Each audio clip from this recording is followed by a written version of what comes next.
Então, na farmacocinética, qual é a maneira que a gente costuma fazer isso? Que modelo matemático a gente segue? É o modelo matemático de 2 compartimentos. Qual é a diferença? A diferença é a seguinte. Vejam, a administração da dose continua aqui. Então eu parto de uma dose inicial, só que agora o organismo não é dividido mais em um compartimento. Ele é dividido em 2.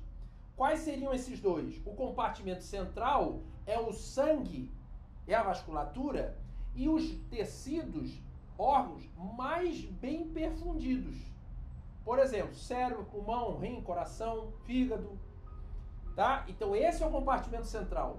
Por que isso é importante? Porque quanto mais, lembra qual é um dos parâmetros que vai influenciar a distribuição? É a propriedade da droga, mas também é o fluxo sanguíneo.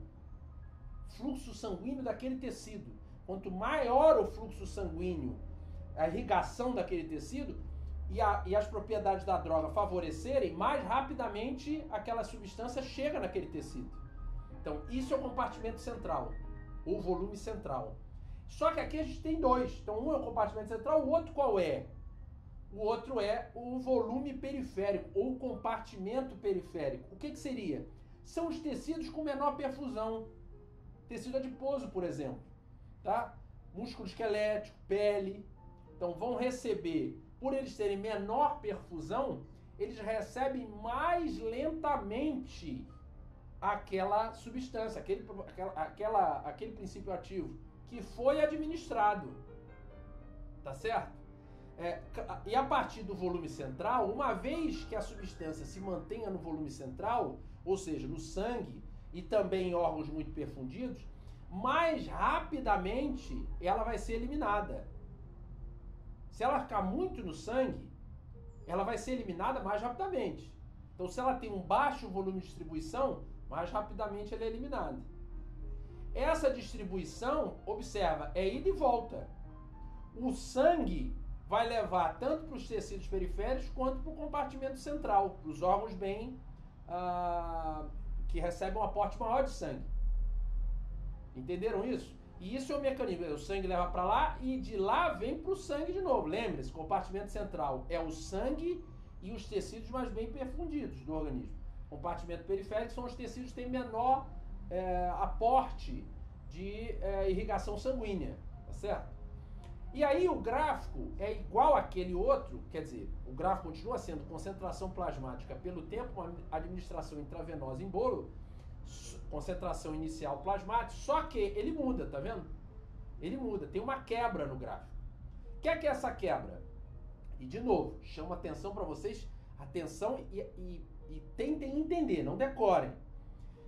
Quando eu tenho um modelo de 2 compartimentos, lembra que eu comentei agora há pouco que quando eu tenho a ligação do fármaco, quando ele está no sangue, ele pode estar sobre a forma livre, sobre a forma conjugada com uma proteína plasmática, certo? Isso aqui alcança um estado de equilíbrio dinâmico. De que forma? Que a concentração da forma livre em determinado período de tempo vai ser igual à concentração da forma ligada. À medida que o tempo vai passando, a concentração livre inicial vai sendo eliminada, vai havendo uma dissociação da droga conjugada, e aí a concentração conjugada começa a diminuir para depois a concentração livre diminuir pela eliminação do fármaco. Legal? Então, mas tem um equilíbrio. Então lembre-se disso. Sempre vai haver um equilíbrio de gradiente, de concentração. Quando o equilíbrio balançar para um lado e para o outro, abre o gradiente favorecendo a passagem de um lado para o outro. Entenderam isso? Então vamos lá. Vamos entender o gráfico. Quando a gente vê o conceito de distribuição, quer dizer, os órgãos, vamos pegar o volume central. O volume central, ele recebe mais rapidamente, e eu estou usando uma administração intravenosa, então nem tem absorção. Por quê? Porque é mais fácil para vocês entenderem. Então, na administração intravenosa, cai direto na corrente sanguínea, então está logo no volume central. Os órgãos bem vascularizados, eles recebem mais rapidamente aquela substância, correto? Claro, lembrando se ela tiver a propriedade de físico-química favorável. Vamos que ela tenha. Ela é lipossolúvel, apolar, não ionizado, baixo peso molecular, difusão simples. Transporte por difusão simples. Então, está no sangue, rapidamente chega nos órgãos bem perfundidos. Dentre esses órgãos, quer dizer, Vamos pegar o fígado. É o principal órgão metabolizador. Então, imediatamente também ele começa a ser metabolizado e excretado. Tá? E lentamente vai ocorrendo a distribuição para o tecido periférico, até atingir um equilíbrio. A concentração que tem no sangue tem nos tecidos. Mesma coisa. À medida que dos tecidos vai voltando para o sangue, à medida que a dos tecidos volta para o sangue, a que está no sangue vai para os tecidos. Essa do sangue vai sendo eliminada. Então, é um equilíbrio sempre, até a coisa ir diminuindo. Então, até a concentração ir diminuindo. Essa primeira fase é o que a gente chama de fase alfa, ou meia-vida de distribuição.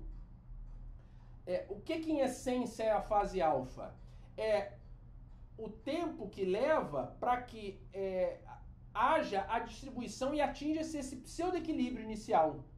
Quer dizer, o que é isso? Está no sangue, a concentração, o fármaco está no sangue. O que é a fase alfa? O intervalo de tempo que se passa para que todos os tecidos tenham alguma quantidade do fármaco. Então ele foi distribuído. A ponto que o somatório dos compartimentos, quer dizer, a concentração nos compartimentos é igual à concentração no sangue. Então aí eu tenho um pseudo-equilíbrio. Essa é a fase alfa. Por que ela é mais rápida? Porque é muito levado em consideração esse volume central. Os tecidos bem vascularizados recebem muito rápido.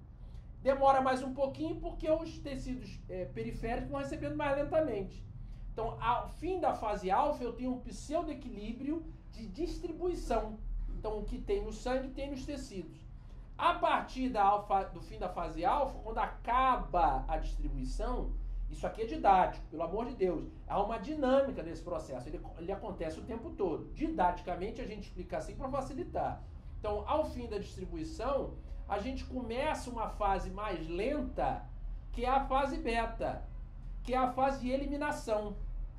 Porque as enzimas e os processos associados às enzimas, para que haja a biotransformação e os transportadores para que haja a eliminação dos fármacos, seja por via renal, que é a principal, seja pela bile, pelas fezes,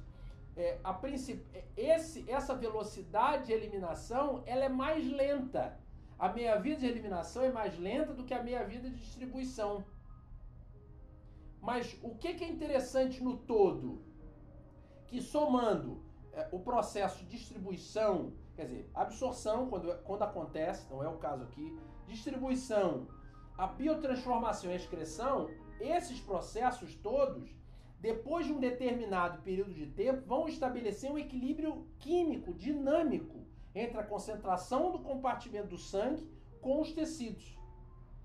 Quando eu atingir esse equilíbrio, eu sei que tem quantidade suficiente do princípio ativo no sítio-alvo, por tempos, e tem quantidade no organismo para manter essa concentração no sítio-alvo, por um intervalo de tempo, e que depois desse intervalo de tempo eu preciso repor. Eu preciso repor até o fim da terapêutica. Então vejam, isso aqui é a base do conhecimento que a gente vai conversar mais para frente. Vai ser a meia-vida, a depuração, que vão se associar ao volume de distribuição. Então essa cinética de 2 compartimentos é importantíssima. Com isso, com esse entendimento aqui, a gente consegue e pode entender esse intervalo de dose e vamos definir então o que seria o volume de distribuição, qual a importância dele. No caso de uma dose de manutenção, que é empregada, como eu estou falando, ao longo de uma terapêutica, em intervalos regulares, de quantidades específicas, durante um período de tempo, ele vai ajudar na definição disso. É um parâmetro fundamental e que é descrito matematicamente como a dose que foi administrada pela concentração plasmática que é encontrada após o intervalo de tempo. Então a dose que você administrou entrou no organismo, absorveu, vamos imaginar se for via oral ou outra via que tem absorção, se for intravenosa, entrou na corrente sanguínea, distribuiu. Quanto distribuiu? Tanto daquela dose inicial. Então, quanto é que tem a concentração plasmática? Tem tanto, tem 1, vamos dizer.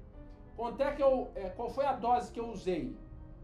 Eu usei 2. Então o outro 1, a outra unidade, está distribuída. Essa unidade distribuída é o volume de distribuição.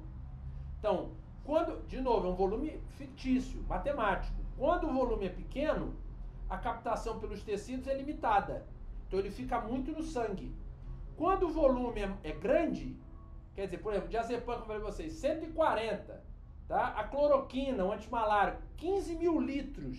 O que é que isso representa? Que distribui paca, que é muito lipossolúvel, vai entrar muito nos tecidos.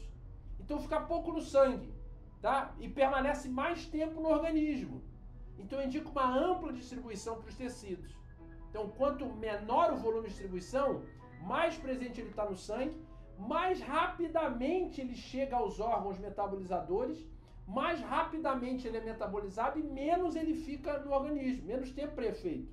Quando o volume de distribuição é grande, menos na corrente sanguínea ele se encontra, mais nos tecidos ele vai, mais lentamente ele é eliminado, mais tempo ele faz efeito e fica no organismo. Então vejam, mais tempo de efeito, menos tempo de efeito, a dose vai influenciar isso. Se ele tem um volume grande, você pode usar uma dose menor. Se ele tem um volume, isso levando em consideração só o parâmetro do volume de distribuição. Se ele tem um volume de distribuição pequeno, tá? A dose tem que ser maior, porque ele é rapidamente eliminado, ele fica menos tempo, faz menos efeito. Entenderam isso? Levando em consideração só o volume de distribuição? Então vamos embora. Seguimos juntos.